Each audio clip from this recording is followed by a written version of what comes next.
Hey there, I'm Kat, and this is Brews and Reviews.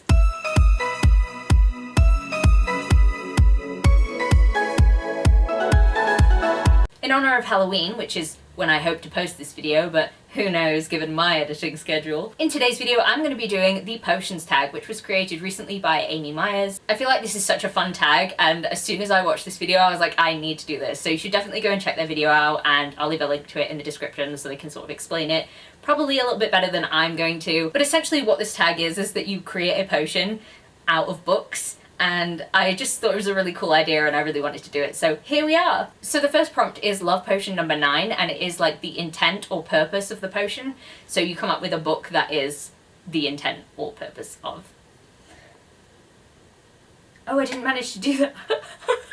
Failed at the first hurdle. Oh, that's embarrassing, which funnily enough is exactly the point of this potion. Okay, well we're gonna roll with that because that couldn't be more perfect. So essentially what I wanted to do with this potion was make an anti-uncomfortability potion, or like an anti-embarrassment potion. And what better way to start that off than by embarrassing myself by not having picked a book for this prompt. My thought process here is that to create this potion you had to do things that made you uncomfortable or embarrassed, and well, I mean, you couldn't write this, really, could you? So the next prompt is Paint It Black, a book matching the colour of the potion. And going on the theme of making oneself uncomfortable, I have picked The Stone Sky by N.K. Jemisin, because if somebody handed me a drink that was this colour, all mixed up, and like sludgy green, I wouldn't want to drink it. That would make me very uncomfortable because, like, look at it, it's gross. No thank you, please, I don't want it. This book is the third and final book in the Broken Earth trilogy, which is set in a world where certain people have this ability to control Earth and earthquakes and things like that, and they are sort of looked down on by society. It's really interesting. I liked this series more as it went on, and I found this book really great. So I think if you can get past the fact that some of it is written in second person, then it's a book series that you could really enjoy. So the next prompt is By the Light of the Silvery Moon, book that reflects when the potion needs to be made. Now I was thinking, what is the most uncomfortable or awkward time to have to go and make a potion? And for that one I picked Eclipse by Meyer. Simply because I have no idea when an eclipse will take place. It could be years, it could be months, it could be days, it could be like hundreds of years in the future. I don't know. It's awkward to have to try and chart things. It would be really awkward to have to go out in eclipse and be like, BRB, just making a potion. I feel like that would be the most uncomfortable time to have to do that, so that's why I picked this book. This is the third book in the Twilight series, Teenage Vampires. Pretty sure everyone knows what this book's about. Not going to explain. So the next prompt is Night Moves, a book with an action in the title, i.e. what are you doing during the potion making? For this prompt I picked Leaping Wolf by J.P. Harker. Now the reason that this is awkward for me is because leaping is not something that my tiny little body with chronic painy achiness can do very well. Let's just say if this is the floor, this is about how high I can jump.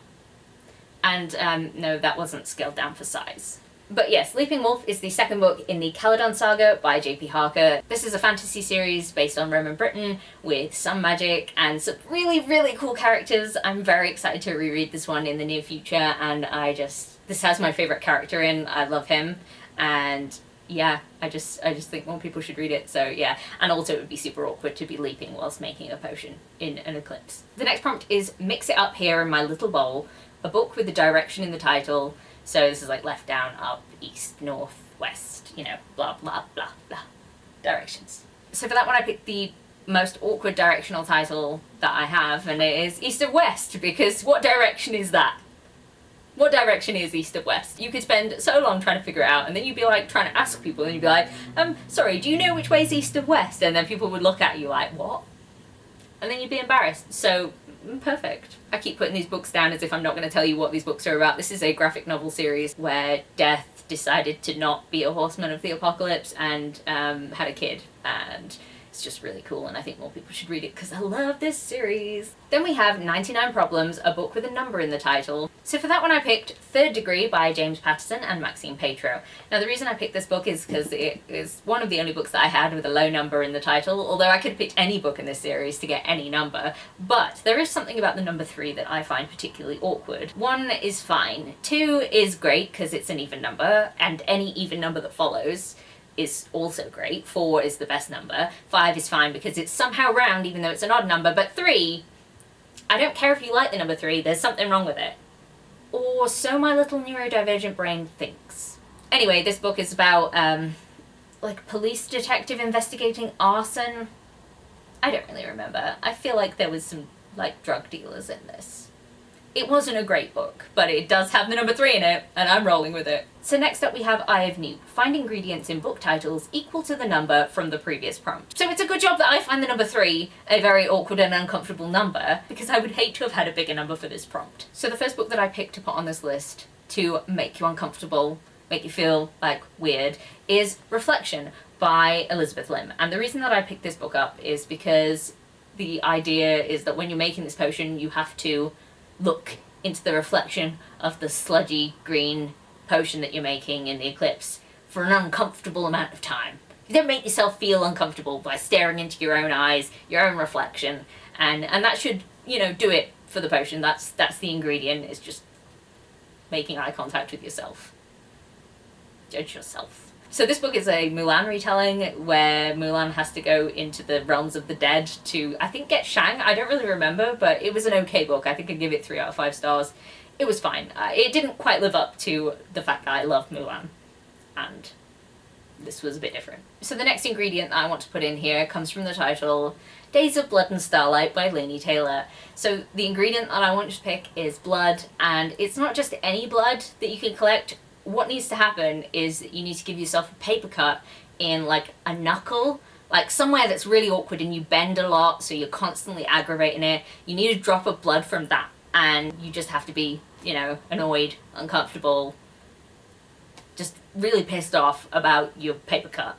And that's the only way that blood added to this potion will work. So about this book, this is the second book in the Daughter of Smoke and Bone trilogy. A lot happens in this book, and I don't really want to say anything about it because it's very different from the first book.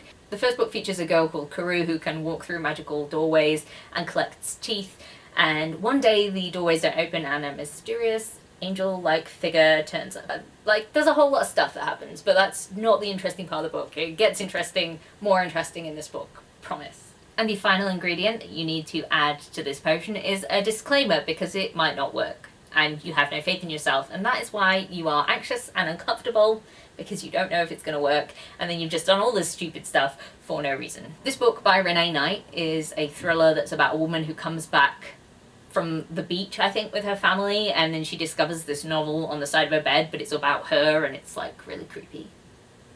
Yeah, that's all I remember. The only reason I picked this book up in the first place is that it said a woman finds a novel about her, and the main character's name is Catherine, which is my name, and I was like, ooh, spooky. So anyway, that's what this book's about. And the last prompt for making this potion is Abracadabra, a title or a quote with magic words to say during your potion making. Now, this specific book or word that you would need to say would definitely differ based on your own personal preferences, but for me, I picked Prodigy by Mary Lou. Now, the reason that I've picked this book is that when I first read this book and talked about this book on the channel, I would constantly refer to it as Prodigy. Prodigy by Mary Lou. Prodigy, Prodigy, Prodigy. No, it's Prodigy. Prodigy, not Prodigy. Not sure why that happened, but it happened consistently, and I was very, very bad at saying this book title, and it's caused me a great deal of embarrassment in my soul, so much that I read this book about 5 years ago and it still haunts me. So I feel like that's an appropriate magic word for this potion. And honestly, at this point, I don't really remember what this book is about. It's a dystopian world, and it's, like, militaristic, I think, and I don't know. This is the third book in this series. I really don't remember what it's about, but, you know, let's just add to the embarrassment of not even knowing what that book's about, okay?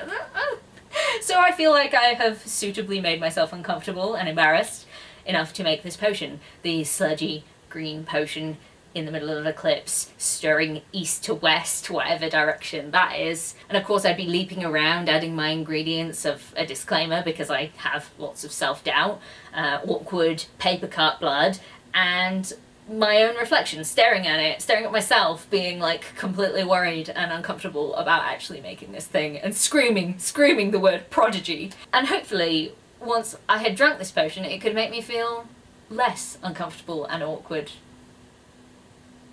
Probably only lasts for about 3 hours though, so you just go through all of that for, like, no reason. That is the style of my potion making a bit naff. So I hope you enjoyed this video. If you did, please leave a like, comment, subscribe, and I'll see you in the next one. Bye!